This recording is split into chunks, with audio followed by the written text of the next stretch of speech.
Meus amados, que bom, hein? Mais uma semana, mais um encontro, que coisa maravilhosa. E o dia tá bom? E a semana começou gostosa? E o domingo foi um domingo gostoso? Domingo de votação, não foi?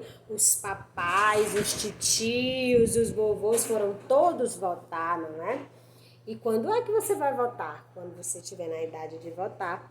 Aí você vai precisar observar bem os políticos, o que eles fazem, o que eles deixaram de fazer, o que eles prometeram e não cumpriram, se eles têm algum problema com justiça. E aí você vai sempre procurando informações sobre aquele teu candidato, vai sempre seguindo a vida dele política, observando o que ele faz, o comportamento dele, para que você possa votar muito bem, tá bom? Porque os vereadores, eles são super importantes para a nossa cidade, sabe? Porque eles são os nossos representantes. Eles são a nossa voz, certo? Lá na Câmara dos Deputados, são eles que defendem os nossos direitos. Por isso que precisam ser pessoas que realmente tenham compromisso com os eleitores e não compromisso com ele mesmo, para ele ajudar a própria família. Precisa ser uma pessoa que tenha compromisso com o povo, para poder fazer as coisas em prol da população, tá bom? E vai dar certo. De tanto nós praticarmos, nós vamos acabar aprendendo a votar. Eu tenho certeza disso, meus amados.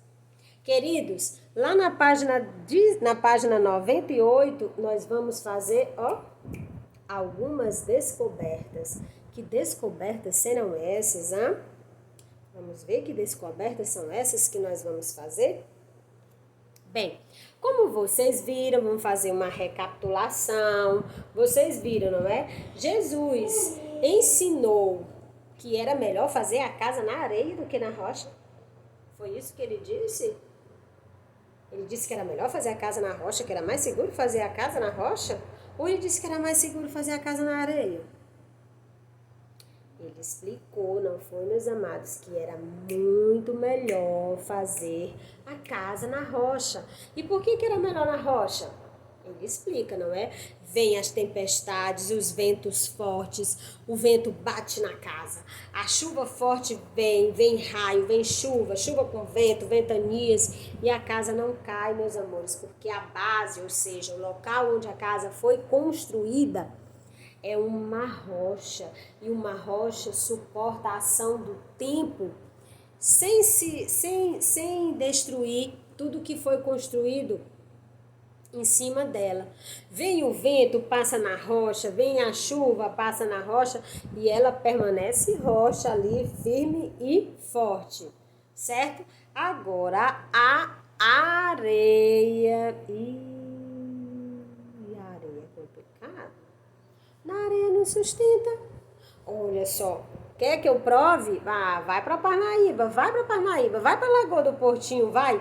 Fica lá na Lagoa do Portinho, sentado lá, e fica olhando para as dunas de areia para você ver. O vento vem, chega você ver o vento levando a areia.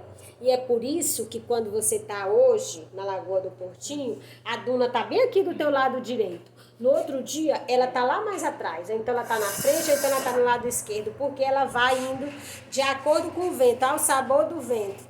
Né? Você vê o vento batendo na areia, você vê a areia sendo levada pelo vento. A chuva também. Oxe, você quer saber se o que eu estou falando é verdade? Coloca aí um pouquinho de areia num saquinho e faz um furo lá embaixo no saquinho, uns 4, 5 furos no saquinho, e enche de água. Você vai ver que a areia vai toda embora. Por quê? Porque a areia, gente, não tem firmeza, não tem consistência, não tem dureza, não resiste. O vento vem e leva, a chuva vem e leva, certo? E aí por isso que Jesus deixa claro, quando for construir, constrói direito, tá bom?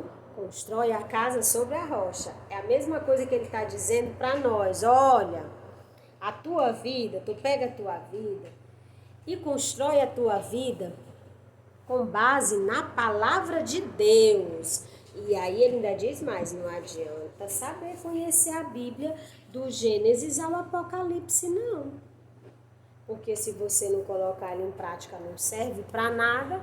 Não foi isso que ele nos ensinou? Tá vendo como Jesus é extremamente inteligente, meus amores? Sempre tem a forma correta de dizer para mim e para vocês como nós devemos proceder. Ele está sempre nos ensinando, ele está sempre dizendo, Jusileide, você já conhece a palavra de Deus, não está colocando ela em prática. Por quê? Lê tanto a palavra de Deus e não consegue colocar ela em prática? Tá edificando a casa no solo errado. É assim que Jesus está sempre nos ensinando. Bem, olha só as descobertas que nós faremos aqui agora. O ensinamento de Jesus era muito diferente dos de outros religiosos daquela época. Enquanto os mestres da lei ensinavam as pessoas a obedecerem às regras, Jesus explicava que as regras são corretas e necessárias para vivermos bem, mas a intenção do coração é tão importante quanto o cumprimento delas. Se há amor, todas as regras são cumpridas. Vamos entender essa diferença? Olha só o que diziam os mestres da lei. De um lado tem um quadrinho, não é? Em cima do quadrinho tem duas pessoas. Um mestre da lei e Jesus, né? A imagem de Jesus e a imagem dos mestres da lei. Aí olha o que defendia os mestres da lei. Os mestres da lei diziam assim, regra é regra. Não pense em outra coisa. Se você cumprir a regra, tá muito bom.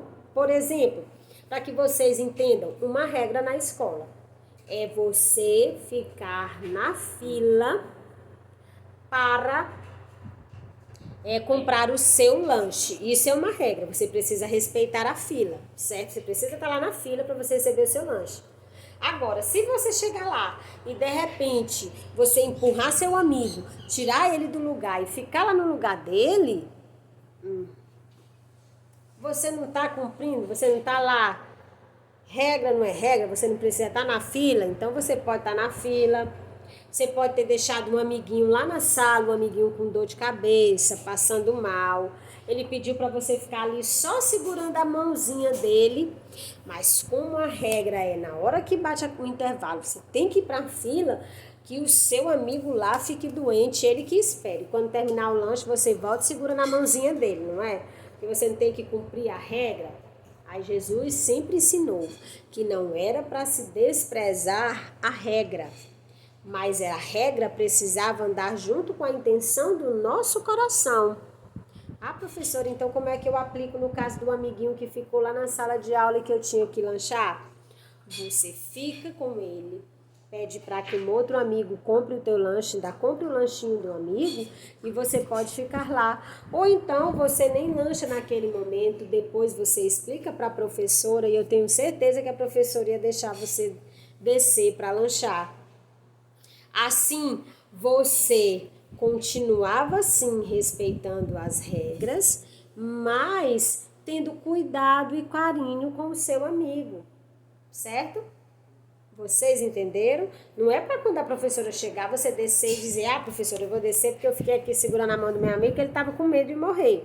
Não é isso. É você entender que naquele momento é mais importante que você fique com o teu amigo que está com medo e que confia em você e por isso pediu para que você ficasse com ele, do que você descer para lanchar. Você pode guardar um pouquinho ali aquele seu desejo, conter um pouco aquele desejo de comer aquela comida deliciosa do seu Sampaio e ficar ali com o teu amigo, porque o mais importante é deixar o teu amigo seguro, calmo e tranquilo. Vocês entenderam? Então vamos lá, olha o que diz os mestres da lei. É preciso praticar a regra. Aí olha o que dizia Jesus e o que diz Jesus até hoje. É preciso praticar o amor. Os mestres da lei diziam assim, não importa como seja, a regra precisa ser cumprida. Jesus dizia, é preciso praticar o amor. E ele ainda dizia mais, não é? Se há amor, todas as regras são cumpridas. E é verdade. Bem, não matar é uma regra. Não matar. A regra de Jesus, não ficar cheio de raiva. Se eu não fico cheio de raiva, eu não mato. Eu não vou tirar a vida de ninguém, não vou prejudicar uma pessoa. Se eu não ficar cheio de raiva, ou seja, se ao invés de ficar com raiva daquela pessoa, eu ame aquela pessoa. Então, isso quer dizer que se eu amar aquela pessoa, eu não vou querer tirar a vida dela. Mas, professora, como é difícil isso? Como é que eu vou amar alguém que está sempre me machucando, que está sempre me maltratando? É verdade, meu amor. É muito difícil. Mas lembra do título do nosso conteúdo? Do nome da nossa unidade? Prática. Olha só, unidade 8, prática. Amor que resiste ao temporal. E esse temporal aqui no caso, ele pode ser uma pessoa que nos maltratou, uma situação que nos fez muito mal, alguém que tirou a nossa paz, entendeu?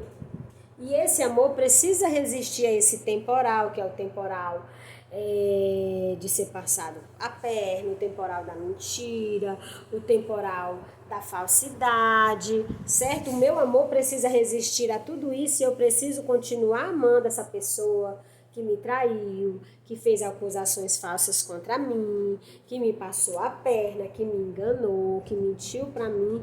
Eu preciso continuar a amá-la. Ok? Tudo bem? Estão todos entendendo?